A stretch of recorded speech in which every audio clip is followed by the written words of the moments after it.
10 pekerjaan ini terancam hilang di masa depan. Pekerjaan apakah itu? Sudah siapkah 10 Anda? pekerjaan ini terancam hilang pada tahun 2025. Beberapa pekerjaan hilang di masa depan menyusul terus perkembangan teknologi yang memiliki andil yang cukup besar dalam hidup manusia. Terancamnya hilangnya pekerjaan ini Terjadi akibat adopsi sejumlah teknologi, khususnya AI dan otomasi. Hal ini terungkap dari laporan Forum Ekonomi Dunia (WEF) khusus teknologi berjudul Survei Pekerjaan Masa Depan yang dirilis pada tahun 2022 lalu. Dalam beberapa tahun lagi, revolusinya akan makin fasih dalam pembagian tenaga kerja yang didorong oleh kecerdasan buatan antar manusia dan mesin. 2025 mendatang. Pertama adalah petugas entry data. Entry data adalah jenis pekerjaan yang melibatkan penggunaan berbagai proses seperti mengetik dan merekam suara lalu memasukkan datanya ke komputer. Biasanya seseorang yang di entry data bekerja di industri retail, transportasi, keuangan, dan layanan kesehatan. Yang kedua adalah sekretaris administrasi dan eksekutif. Sekretaris administrasi dan eksekutif melakukan hubungan koordinasi dan tugas-tugas organisasi dalam membantu manajer-manajer dan ahli-ahli atau menyiapkan surat menyurat dan laporan, catatan risalah dari rapat, dan dokumen tertentu lainnya. Yang ketiga adalah petugas akuntansi pembukuan gaji. Petugas akuntansi pembukuan gaji adalah tulis dan tata menghitung, melaporkan dan mencatat data menurut angka untuk menyimpan catatan keuangan dengan lengkap. Mereka mengerjakan kombinasi dari penghitungan secara rutin, memindahkan data transaksi, dan memeriksa kembali tugas-tugas untuk memperoleh data keuangan untuk digunakan dalam pemeliharaan. Keempat adalah audit, merupakan sebuah proses pengumpulan serta pemeriksaan bukti mengenai informasi guna untuk menentukan dan membuat laporan terkait tingkat penyesuaian antara informasi dan kriteria yang ditetapkan. Laporan yang baik dan bagus adalah laporan yang telah diaudit,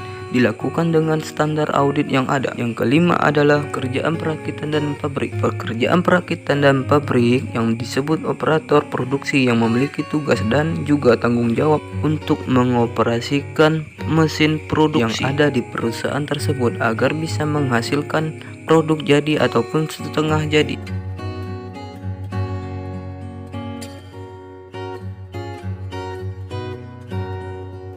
Yang keenam adalah petugas layanan pos. Petugas pos juga sering disebut dengan kurir atau pengantar surat.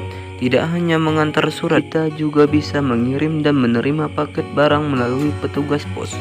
Yang ketujuh adalah teller bank dan pegawai terkait. Teller bank atau sering disingkat pegawai bank yang berhubungan langsung dengan nasabah. Di beberapa tempat, pegawai semacam ini juga dikenal sebagai kasir atau perwakilan nasabah. Sebagian besar pekerjaan teller membutuhkan pengalaman dalam mengenai uang tunai. Yang kedelapan adalah buruh konstruksi. Buruh konstruksi adalah suatu kegiatan membangun sarana dan prasarana yang meliputi pembangunan gedung, building construction, membangun infrastruktur sipil dan instalasi mekanikal serta elektrikal. Walaupun kegiatan konstruksi dikenal suatu pekerjaan, namun katanya konstruksi merupakan suatu kegiatan yang terdiri dari beberapa kegiatan pekerjaan lainnya dengan tujuan akhir suatu unit bangunan. Yang kesembilan adalah analisis keuangan. Analisis keuangan adalah yang digunakan